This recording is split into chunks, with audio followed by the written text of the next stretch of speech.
Hi students, 10వ తరగతి వాళ్ళకి ముఖ్యమైన 4 మార్కుల ప్రశ్న. కాంతి చర్య, నిష్కాంతి చర్యల మధ్య భేదాలు. కాంతి చర్య కాంతి సమక్షంలో మాత్రమే జరుగుతుంది. నిష్కాంతి చర్య కాంతి ఉన్నా లేకపోయినా జరుగుతుంది. కిరణజన్య సంయోగ క్రియలో మొదటి దశ, కిరణజన్య సంయోగ క్రియలో రెండవ దశ. హరిత రేణువులోని గ్రానాలో జరుగుతుంది. హరిత రేణువులోని స్ట్రోమాలో జరుగుతుంది. కాంతి శక్తి రసాయన శక్తిగా మార్చబడుతుంది. CO2 గ్లూకోజ్గా మార్చబడుతుంది.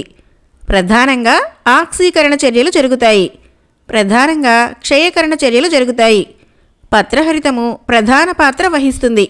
RUBP ప్రధాన పాత్ర వహిస్తుంది. ATP, NADPH, O2, H2Oలు అంత్య ఉత్పన్నాలు. గ్లూకోజు అంత్య ఉత్పన్నము. దీనిలో నీటి కాంతి విశ్లేషణ జరుగుతుంది. కార్బన్ స్థాపన జరుగుతుంది.